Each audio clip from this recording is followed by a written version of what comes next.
దేవుని మాటల ద్వారా ఆదరణ పొందుతున్న ప్రతి ఒక్క దైవ దీవెన శ్రోతలందరికీ కూడా పేరు పేరున వందనాలు తెలియచేస్తున్నాను.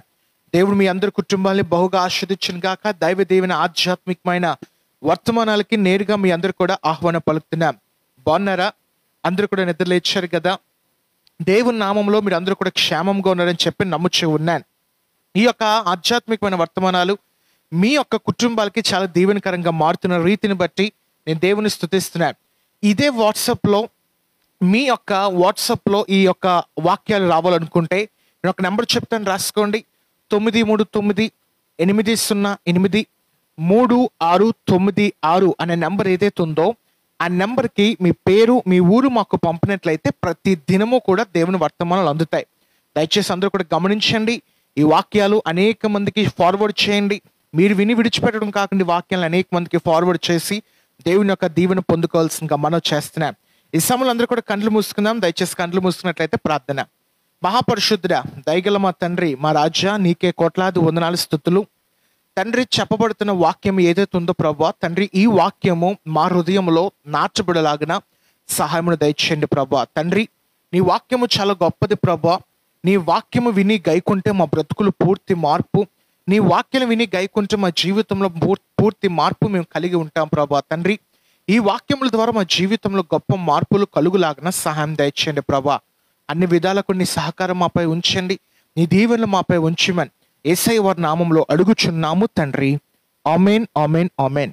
వాక్యము చూద్దాం. కీర్తన గ్రంథము 24వ అధ్యాయము 4వ వాక్యము చూద్దాం. కీర్తన గ్రంథము 24వ అధ్యాయం 4వ వాక్యం.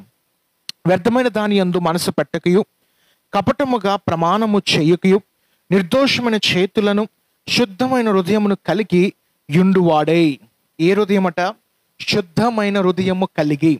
ఈరోజు నా ప్రియ సంగమ, నా ప్రియ శ్రోతల్లారా, దైవ దీవెన ఆధ్యాత్మికమైన వర్తమానం ఎవరైతే ఆలకిస్తున్నారో, దూర విదేశీ ప్రాంతంలో ఎవరైతే ఆలకిస్తున్నారో, బాధలతో ఉన్న వారికి, ఎవరైతే నేను ఒంటరిగా ఎదుర్కొంటున్నాను, అన్నీ కూడా నా జీవితము ఎలాగను ఉందని చెప్పి ఎవరైతే బాధపడుచున్నారో, ఈ వాక్యము మీ కొరకే దేవుడి యొక్క మాటలు సెలవిస్తున్నాయి. ఏంటంటే, దేవుని యొక్క వాక్యము సెలవిస్తుంది ఏంటంటే, హృదయము శుద్ధిగా ఉండాలి.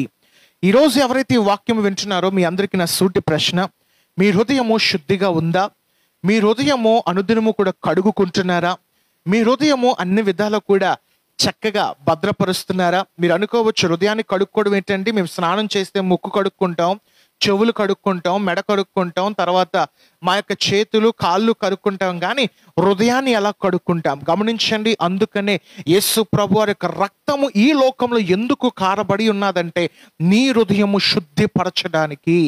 నీవు పాపాత్ముడిగా కాకుండా, నీవు ఒక పాపిగా కాకుండా, నీవు ఒక మంచి నీతిమంతుడిగా దేవుని ముందు ప్రదర్శింపబడడానికి, తండ్రి ముందు తీర్పు తీర్చే ముందు నీలో ఎటువంటి పాపము లేకుండా నిన్ను శుద్ధీకరించడానికి యేసుప్రభు యొక్క రక్తము ఉపయోగపడుతుంది కనుక ఆ రక్తాన్ని ఉపయోగించి నీ హృదయాన్ని శుద్ధిపరచుకుంటున్నావా?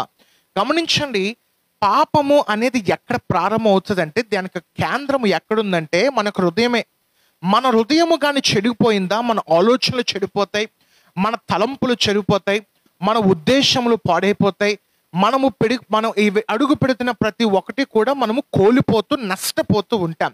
దేవుని యొక్క వాక్యము సెలవిస్తుంది, మీ హృదయాన్ని శుద్ధిపరచుకోండి, మీ హృదయాన్ని అపవిత్రము కాకుండా పవిత్రపరచుకోండి, మీ హృదయాన్ని ఎటువైపు మల్లుకోకుండా దేవుని వైపే మల్లుకునేటట్టు ఉంచండి అని చెప్పి ప్రభు వాక్యము సెలవిస్తుంది. ఈరోజు నా ప్రియ సహోదరి సహోదరుడా, నీ హృదయము శుద్ధిగా ఉంటే అనేకమైన మేలు జరుగుతాయి. నీ హృదయము శుద్ధిగా ఉండి ఎటువంటి పాపము లేకుండా, నీ హృదయం అంతా కూడా కల్మషాలతో కాకుండా, లేకపోతే కోపములతో కాకుండా, తప్పుడు ఉద్దేశాలతో కాకుండా, తప్పుడు తలంపులతో కాకుండా నీ జీవితాన్ని నువ్వు కొనసాగించినట్లయితే నీ యొక్క దీవెన దేవుడు మెండుగా కలుగు చేస్తాడు. ఈరోజు నా అంశము, మన హృదయము శుద్ధిగా ఉంటే ఏ ఆశీర్వాదాలు మనం పొందుకుంటాం. మన హృదయము బాగుంటే, మన హృదయము పవిత్రముగా ఉంటే, మన హృదయము చక్కగా దేవుని నామం రక్తంలో కడగబడి శుద్ధిగా మారిన ఎడల మన జీవితంలో పొందే గొప్ప ఆశీర్వాదాలు ఏంటి? దూర ప్రాంతంలో వాళ్ళందరికీ కూడా, విదేశీ ప్రాంతంలో ప్రతి ఒక్క చెల్లకు, అక్కకు, అన్నకు, తమ్ముడుకు ఈ వాక్యం మీ అందరి కొరకే. జాగ్రత్తగా ఆలకించండి. మీరు అనుకోవచ్చు, హృదయం శుద్ధిగా ఉండడం వల్ల మాకేంటి ఉపయోగాలు? చాలా ఉపయోగాలు ఉన్నాయి. ఆ ఉపయోగాలు ఏంటో 3 మీ అందరికి వివరిస్తాను. మొట్టమొదటిగా మత్తయి సువార్త 5:8 చూసినట్లయితే, హృదయ శుద్ధి గలవారు ధన్యులు, వారు దేవునిని చూచెదరు. ఎవరైతే హృదయం శుద్ధిగా ఉంటుందో, ఎవరైతే హృదయము పాపము లేకుండా ఉంటుందో, ఎవరి హృదయం అయితే చక్కగా అన్ని విధాలు కూడా సమాధానము శాంతితో ఉంటుందో, వాళ్ళ హృదయము వల్ల దేవుణ్ణి చూసే గొప్ప బహుమానము వాళ్ళు పొందుకుంటారు. ఈరోజు మీలో ఎవరైతే ఒంటరి పరిణామాలు ఎదుర్కొంటున్నారో, నాకు తోడు లేదు అని చెప్పి ఎవరైతే బాధపడుచున్నారో, నాకు అందరూ ఉన్నారు కానీ నేను ఈ దూర ప్రాంతంలో పడిపోవడం వల్ల నాతో మాట్లాడిన వారు లేరు, నాది యొక్క భావము తెలుసుకున్న వారు లేరు, నన్ను చూచేవారు ఎవరు లేరని చెప్పి ఎవరైతే చింతిస్తున్నారో, రోధిస్తున్నారో, ఈ వాక్యము మీ అందరి కొరకే మాట్లాడుతుంది ఏంటంటే, ప్రభు నిన్ను చూడడానికి ఇష్టపడుతున్నాడు. ప్రభు నిన్ను చూడాలి అంటే నీ హృదయము శుద్ధిగా ఉండాలి, నీ హృదయము పవిత్రముగా ఉండాలి. నీ హృదయము అపవిత్రము కాకుండా పవిత్రముగా ఉన్నట్లయితే ప్రభు నిన్ను చూసి ఒక గొప్ప బహుమానము, ఒక గొప్ప ఆశీర్వాదమును ఖచ్చితంగా పొందుకొనబోతున్నావు.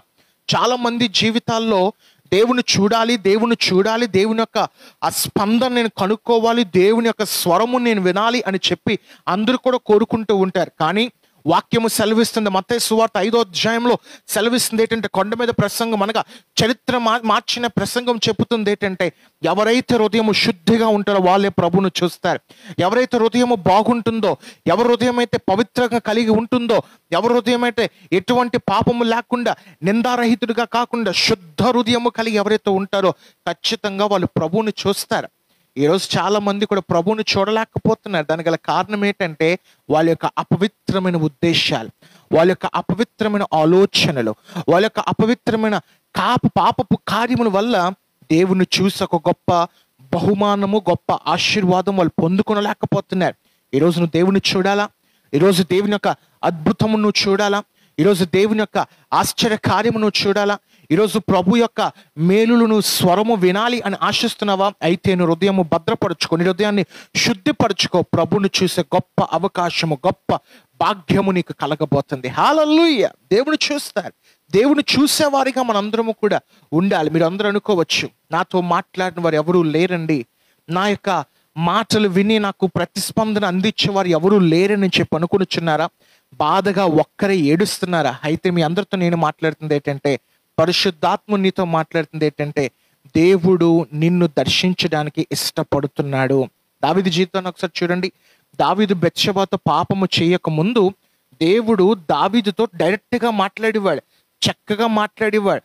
దావీదుని ఎలా చేయమంటే దావీదు కూడా అలాగనే చేసుకుంటూ వెళ్ళిపోయేవాడు. కానీ ఎప్పుడైతే దావీదు బెత్షెబాతో పాపము చేసి ఊరియా అనేవాడిని చంపివేసి అంత కుట్ర పన్నాడో, దేవుడు దావీదుతో మాట్లాడడం మానేశాడు. దేవుడు దావీదుపై అసలు ఆయన దృష్టి పెట్టడం మానేశాడు. దాని గల మూల కారణం ఏంటో తెలుసా? బెత్షెబాతో పాపము చేయడం వల్ల. అనగా దావీదు హృదయం పాడైపోయింది, దావీదు హృదయం భయంకరంగా అపవిత్రం అయిపోయింది కనుక దేవుడు దావీదుతో మాట్లాడకుండా మౌనమైపోయాడు. హాగరు అలాగే అబ్రహాము విషయం, అనగా సారమ్మ గారు అబ్రహాం విషయం కూడా ఆ రీతిగానే జరిగింది. దేవుడు అబ్రహాముతో ఎంత చక్కగా మాట్లాడాడో, ఎప్పుడైతే అబ్రహాము గారు హాగరు ఎప్పుడైతే వాళ్ళు ఇద్దరు కలిశారో అప్పటి నుంచి దేవుడు దాదాపు 18 సంవత్సరములు మాట్లాడు మానేశాడండి. దాని గల కారణము అబ్రహాము యొక్క హృదయము అపవిత్రంగా వెళ్ళిపోవడం వల్ల. ఈరోజు ఆలోచించు, నువ్వు ఎన్ని పొరపాట్లు చేసావో. ఈరోజు నువ్వు ఆలోచించు ఎన్ని భయంకరమైన పనులు చేసావో. ఈరోజు నువ్వు ఆలోచించు ఎన్ని నష్టపూరితమైన పనులు చేసావో.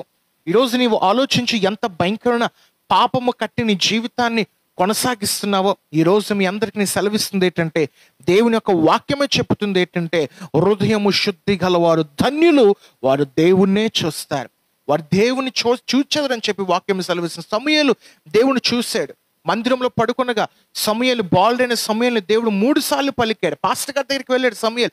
అయ్యగారు నన్ను ఏమి పిలిచారంటే, అరే నేను ఏమి పిల్లలేదు నాన్న, 3వసారి మళ్ళీ నీకు ఎవరైనా సమూయేలుని పిలిస్తే చిత్తముని దాసుడు ఆలకించుచున్నాడను.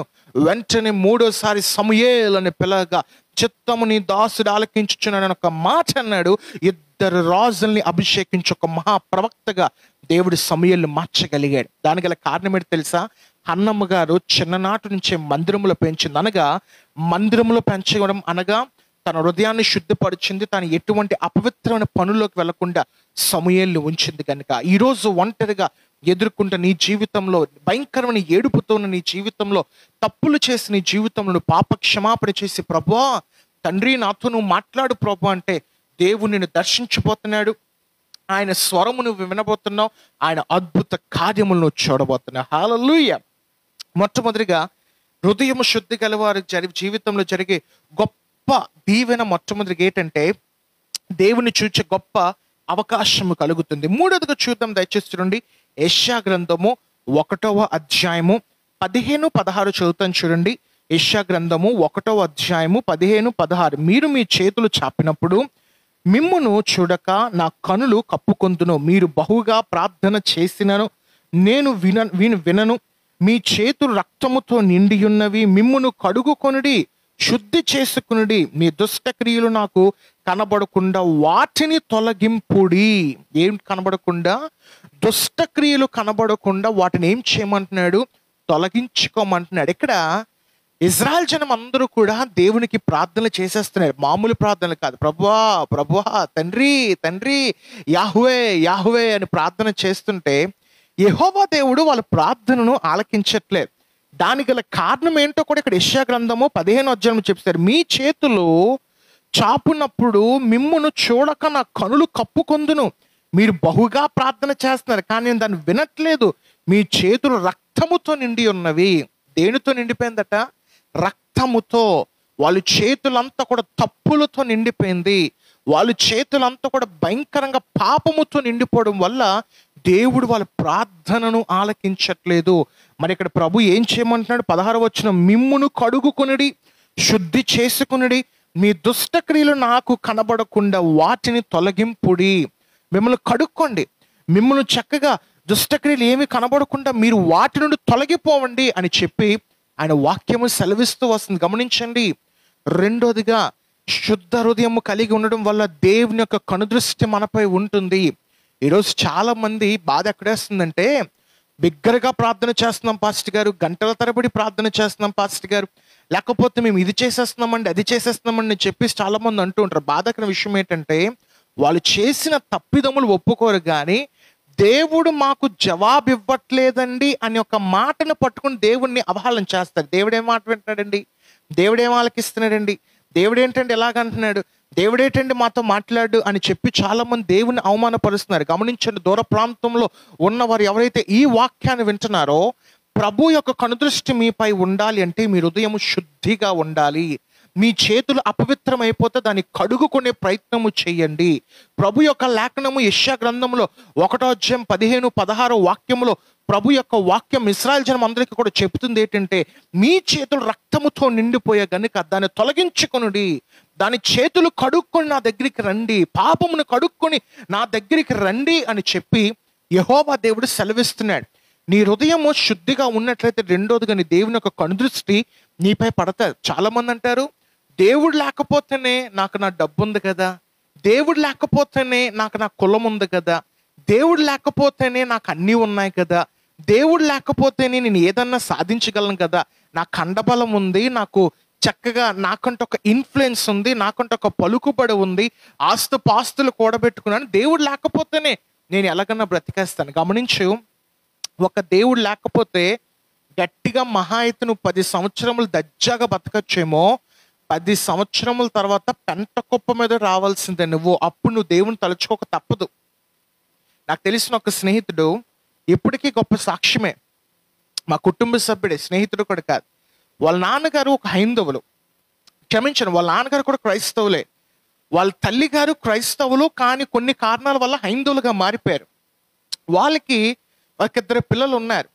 అందులో ఆ కుమారుడు చెప్పిన సాక్ష్యం నాకు ఎంతో ఆనందకరంగా అనిపించింది, చాలా దీవెనకరంగా, నాకు ఎంతో మోటివేట్ అంటే చాలా ప్రోత్సహించింది. సాక్ష్యం ఏంటంటే, వాళ్ళ నాన్నగారు ఫంక్షన్కి వెళ్ళారు. ఫంక్షన్కి వెళ్ళిన తర్వాత షూ వేసుకుంటున్నారు.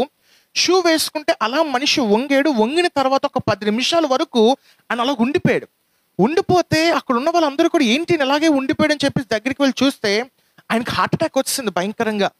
వెంటనే డాక్టర్ దగ్గర పట్టుకెళ్ళిన తర్వాత అక్కడ లోకల్ డాక్టర్స్ దగ్గర లోకల్ హాస్పిటల్ పట్టుకెళ్తే ఈయనకి హార్ట్ అటాక్ వచ్చిందని ఇక్కడికి పట్టుకెళ్ళడం అవ్వదు, మీరు దూరం పెద్ద హాస్పిటల్కి పట్టుకెళ్ళిపోండి అనగానే ఆ పెద్ద ఆయన వెంటనే తీసుకుని పెద్ద హాస్పిటల్కి వెళ్ళిపోయారు. డాక్టర్స్ ఆయన హార్ట్ అంతా కూడా చెక్ చేసి ఈయనకి స్టంట్స్ వేయాలండి, బాగా మైల్డ్ హార్ట్ స్ట్రోక్ వచ్చింది అనగానే చాలా బాధపడిపోయింది కుటుంబం అంతా కూడా. వెంటనే డబ్బులు సమకూర్చుకుని అప్పటికప్పుడు డబ్బులు సమకూర్చుకుని దేవుని కృపను బట్టి చక్కగా సేఫ్ అయింది. అయితే స్టంట్ వేసినప్పటికీ కూడా ఆయన లేచి నించుంటాడు లేదా అనేది ఇక్కడ పెద్ద ప్రశ్న. ఎందుకంటే డాక్టర్స్ అన్నారు చాలా ఇది ఆయనకి ఫస్ట్ టైం కదా, తట్టుకోలేకపోతాను, షివరింగ్ వచ్చేస్తుంది, ఆయన బహుశా లెగలేకపోవచ్చు అన్నారు. వెంటనే వాళ్ళిద్దరికి పుట్టిన అనగా ఆ హార్ట్ అటాక్ ఆయనకి ఆ హైందూరాలకి పుట్టిన కుమారుడు, పెద్ద కుమారుడు, అబ్బాయి వయసు దాదాపు బీటెక్ కంప్లీట్ కొంచెం తెలిసిన వయసు, ఊహ తెలిసిన వయసు. ఆ బిడ్డడు అనుకున్నాడట నా దేవుడు గొప్పవాడు కాదేమో అనుకుని చెప్పి యేసు ప్రభు వారికి ప్రార్థన చేశారు. ప్రభువా నీవు గొప్పవాడు. వాళ్ళకు హైందువులు, ఒకప్పుడు క్రైస్తవులు కానీ హైందువులుగా మారిపోయారు. మళ్ళీ ఆ బిడ్డడు ప్రార్థన చేశాడు, ప్రభువా నీవు గొప్పవాడు అయితే దయచేసి నా తండ్రి లేచి నించుంటే మామూలుగా యథావిధిగా మా నాన్నగారు ఉంటే నీ సంఘానికి నేను వచ్చి నేను సాక్ష్యము చెప్పుకుని నీ పరిచయం నేను చేస్తానని చెప్పి అన్నాడు. వెంటనే మీరు నమ్ముతారు లేదో దాదాపు 2 రోజుల తర్వాత లేవలేనన్న తన తండ్రిని దేవుడు లేపగలిగాడు. చక్కగా తన డ్యూటీ తనకు వెళ్తున్నాడు. ఈ దినమున మన మందిరంలో కల్వరి ప్రేమ చర్చ్ మందిరంలో ఒక గొప్ప సాక్షిగా ఆ బిడ్డ లేచి నించున్నాడు. పాటలు పాడుతాడు, చక్కగా దేవుని కొరకు నాట్యం ఆడుతాడు, దేవుని కొరకు చాలా కష్టపడుతూ ఉంటారు. తన యొక్క హోదా నిజానికి చాలా పెద్ద కుటుంబం. అన్ని కూడా పక్కన పెట్టేసి అన్య మీకు ఏం కావాల్సి చెప్పండి మేము వచ్చి మేము చేస్తాం అనగా నేను ఎంతో నా సంతోషం తుప్పొంగిపోతుంది. ప్రభువా ఒకప్పుడు అన్యులు ప్రభువా, కానీ ఈరోజు నీవు చేసిన మేలు అంత గొప్పది ప్రభువా. అప్పటి నుంచి ఆ బిడ్డడు సినిమా పాటలు వినేవాడు, కానీ ఇప్పుడు ఆ బిడ్డడు ప్రతిసారి కూడా ఏ మీటింగ్ అయినా అన్య వీలైతే నాకు ఒక్క పాట ఇవ్వ నేను పాడుతానంటే నాకు ఎంత ఆనందం వేసేస్తుందంటే, ఒకప్పుడు సినిమా పాటలు పాడినవాడు, ఒకప్పుడు ఏమొచ్చి సినిమాలు చూసినవాడు, ఒకప్పుడు ఏమొచ్చి భయంకరంగా ఒక రోడ్డు మీద తిరిగిన వ్యక్తి ఈరోజు మారు మనసు పొంది దేవుని పాటలు వేదిక పైన పాడుతుంటే క్రైస్తవుడిగా దేవుని యొక్క సేవకుడిగా ఇంకేమి కావాలండి? మారు మనసు పొందాడు. తన కుటుంబం ఎంతో దీవించబడుతుంది. దేవుని కృపను బట్టి ఒక మంచి ఉద్యోగంలో దేవుని కృపను బట్టి సెటిల్ అయ్యాడు. ఇదంతా ఎందుకు చెప్పాను తెలుసా? దానికి గల కారణము ఆ యవన బిడ్డడిపై దేవుని యొక్క కనుదృష్టి పడి ఉన్నది. ఆయన ఎప్పుడైతే పాపంలో ఉన్నాడో దేవుని యొక్క దృష్టి పడలే, కానీ ఎప్పుడైతే దేవుని ముందుకు వచ్చే ప్రభువా దయచేసి నాకు అద్భుతం ఇచ్చే, నా పాపం నేను కడుక్కున్నానని చెప్పి అనగానే తన తండ్రిని దేవుడు కాపాడాడు. ఈ దినమున ఒక గొప్ప సాక్షిగా ఆయన నడుస్తున్నాడు. మీ జీవితంలో దేవుని యొక్క కనుదృష్టి ఉంటుంది. ఎవరైతే దూరముగా ఉన్నారు, ఎవరైతే ఒంటరిగా ఉన్నారు, బాధపడిపోకుండా ఎవరు నా పక్షాన లేరండి, దేవుడు మీ పక్షాన ఉన్నారు. ఆయన దృష్టి కానీ మీపై ఉన్నట్లయితే నీ పక్కన 10,000 మంది ఉన్నంత ధైర్యంగా నా ప్రభు నిన్ను నడిపిస్తాడు. హల్లెలూయా. మొట్టమొదటిగా దేవుని యొక్క అనగా మన శుద్ధ హృదయం కలిగి ఉంటే దేవుని చూస్తాం. రెండోదిగా దేవుని యొక్క కనుదృష్టి మనపై ఉంటుంది. మూడోదిగా ఎఫెసీ పత్రిక 5వ అధ్యాయం 5వ వాక్యము చూసినట్లయితే, ఎఫెసీ పత్రిక 5వ అధ్యాయం 5వ వాక్యము చూసినట్లయితే, వ్యభిచారి అయినను అపవిత్రుడైనను విగ్రహారాధికుడైనను అలాగే క్రీస్తు యొక్క దేవుని యొక్క రాజ్యమునకు హక్కుదారుడు కాడని సంగతి మీకు నిశ్చయముగా తెలియను. ఏటట ఎవరైతే వ్యభిచారము, అపవిత్రుడై, విగ్రహ ఆరాధికుడై, లోభి ఎవరైతే ఉంటారో క్రీస్తు యొక్క పరలోక రాజ్యములకు హక్కుదారుడు కారని మీరు ఎరిగి ఉండాలి. అపవిత్రముగా ఎవరైతే ఉంటారో పరలోక రాజ్యమునకు హక్కుదారులు కాదు.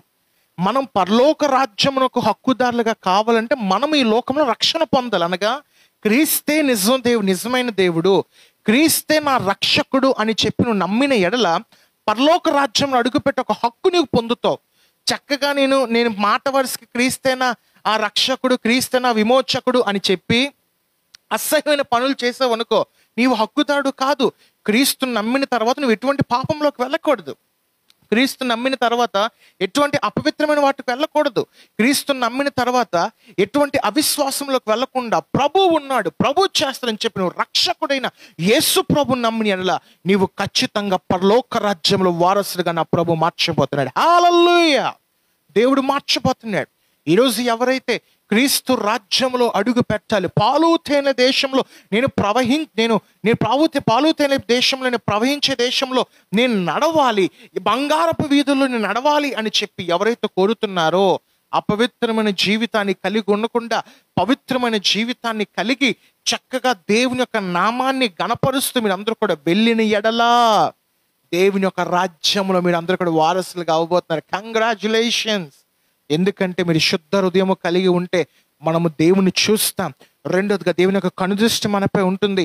మూడోదిగా దేవుని యొక్క రాజ్యంలో ఉండే ధన్యత మనకు ఉంటుంది. దేవుని యొక్క రాజ్యంలో నేను అప్పుడప్పుడు కూడా పడుకునే ముందు నాకు నిద్ర రాకపోతే నేను కొంచెం కలలు కంటూ ఉంటాను. అంటే కళ్ళు తెరిసే కలలు కంటూ ఉంటాను. బైబిల్ ఎక్కువ చదవడం వల్ల ప్రకటన గ్రంథం ఇక్కడ చదువుతున్నప్పుడు దేవుని యొక్క పరలోక రాజ్యం ఎలాగుంటుందో ప్రకటన గ్రంథం ఎక్కువ వివరణిస్తూ ఉంటుంది. అయితే బంగారపు వీధుల్లో నేను నడవడం ఊహించుకుంటాను. తర్వాత ఆ గుమ్మం దగ్గర జీవ గ్రంథంలో నా పేరు ఉందా లేదా అని చెప్పి అబ్రహామును రొమ్మున అనుకుంటే ఎలాగుంటుందో, పాతాళంలో ఎలాగుంటుందో, నేనే అబ్రహామునైతే నేనే దావీదుని. మీకు అందరికి నవ్వు వస్తుంది, కానీ ఎందుకో నా ఊహలు అలాగే అప్పుడప్పుడు వెళ్ళిపోతుంటే నేనే దావీదునైతే అని నేను ఆలోచిస్తూ ఉంటుంది. ఎంత ఆనందంగా అనిపిస్తుంది అంటే ఆ ధన్యత మనకు రాలేదు, కానీ భక్తులకు దొరికింది. ఈరోజు ఆ భక్తుల స్థానంలోనే ప్రభు మనల్ని పెట్టాలని కోరుతున్నప్పుడు నీవు కూడా భక్తులు పేతురు, యోహాను, యేసుప్రభు యొక్క 12 మంది శిష్యులు, అపోస్తలుడైన పౌలు గారు కావచ్చు, దావీదు గారు కావచ్చు, సమూయేలు ప్రవక్త కావచ్చు, అబ్రహాం గారు కావచ్చు, ఇస్సాకు, యాకోబు, దానియేలు, వాళ్ళందరూ ఉన్న స్థానంలో ప్రభు మనల్ని హక్కుదాడిగా చేర్చడానికి ఇష్టపడినప్పుడు నువ్వు వాళ్ళందరినీ చూడాలంటే, మరి ప్రాముఖ్యంగా రక్షకుడైన యేసు ప్రభువును నువ్వు చూడాలంటే నువ్వు అపవిత్రమైన జీవితము కాకుండా పవిత్రమైన జీవితాన్ని నువ్వు కలిగి ఉన్నట్లయితే నా ప్రభువును చూసి ఒక గొప్ప ధన్యత, పరలోక రాజ్యంలో అడుగుపెట్టి ఒక గొప్ప ధన్యత నువ్వు పొందుకొనబోతున్నావు.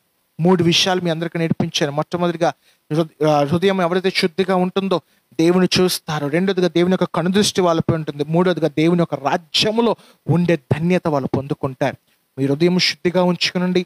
ఖచ్చితంగా దేవుడు మీతో మాట్లాడతాడు. ఆయన కనుదృష్టి మీపై ఉండి మీ అవసరతలు అన్నీ కూడా తీరుస్తాడు. మూడోదిగా ఆయన రాజ్యంలో మీరు అందరూ కూడా చేరుతారు. కండ్లు మూసుకోండి, ప్రార్థన. మహాపరిశుద్ధుడైన మా యేసయ్య, ప్రభా, మా హృదయము శుద్ధిగా ఉంటే మా బ్రతుకుల్లో మేలులు ఉంటుందన్నావు. మా హృదయము శుద్ధిగా ఉంటే మా జీవితంలో మేలులు ఉంటాయన్నావు ప్రభా. తండ్రి, ఈరోజు మా హృదయము శుద్ధిగా ఉండుచుండ వలన తండ్రి నిన్ను చూచే భాగ్యము, నీ కనుదృష్టి, నీ యొక్క రాజ్యంలో అడుగుపెట్టే ధన్యత మాకు దయచేయండి ప్రభా. ఈ వాక్యం విన్న ప్రతి ఒక్క శ్రోతలను దీవించండి, ఆశీర్వదించండి ప్రభా. వాళ్ళ యొక్క అవసరతలను తీర్చండి ప్రభా. వాళ్ళ యొక్క మహిమను దీవించండి ప్రభా. వాళ్ళ యొక్క కోరికలను సిద్ధింపచేయండి ప్రభా. ఈ వాక్యం వాళ్ళ హృదయంలో నాటబడలాగా అపవాదిగా దొంగిలించిపోకుండా ఈ వాక్యం నాటబడే జీవితంలో గొప్ప దీవెనకరంగా మార్చండి ప్రభా. తండ్రి, దినమును ఎవరైతే ప్రాముఖ్యమైన పని ప్రారంభించిపోతున్నారో ఆ పని సఫలమవులాగన, అలాగే దినమును ఎవరైతే పుట్టినరోజు వివాహ దినములు జరుపుకున్నారో వాళ్ళ యొక్క దినములు అధికమవులాగా సహాయం దయచండి ప్రభా. అన్ని విధాల కొన్ని సహకారము, అన్ని విధాల కొన్ని దీవెన, అన్ని విధాల కొన్ని యొక్క గొప్ప భాగ్యము మా అందరిపై ఉంచి దీవెనలు కొమ్మరించమని, నీ పరిశుద్ధాత్మ సహాయం మాకు దయచేయమని, దూర విదేశీ ప్రాంతంలో ప్రతి ఒక్క అక్కను, చెల్లును, తమ్మును, అన్నను దీవించి ఆశీర్వదించమని, తోడై నడిపించమని యేసయ్య వారి నామములో అడుగుచున్నాము తండ్రి. ఆమేన్, ఆమేన్, ఆమేన్. గాడ్ బ్లెస్ యూ అండి. దీన్ని మీ అందరూ కూడా దీవించిన గాక. ఈ వాక్యాన్ని దయచేసి అనేక మందికి షేర్ చేయండి. షేర్ చేసి దేవుని యొక్క సువార్తను మీరు అందరూ కూడా ప్రకటించేవారై ఉండవలసిందిగా మనం చేస్తున్నాం. దేవుని యొక్క వాక్య పరిచయలో మీ సహోదరుడు శామ్యూల్ జాక్. అలాగనే ఈరోజు సాయంత్రము గమనించండి, ఫ్యామిలీ బ్లెస్సర్ మీట్ ఉంటుంది. దయచేసి సాయంత్రము 7 గంటల నుంచి 9 గంటల వరకు జరుగుతున్న కుటుంబ ఆశీర్వాదపు ఆరాధనలో కూడా వీలైతే సాధ్యమైతే పాల్గొనండి.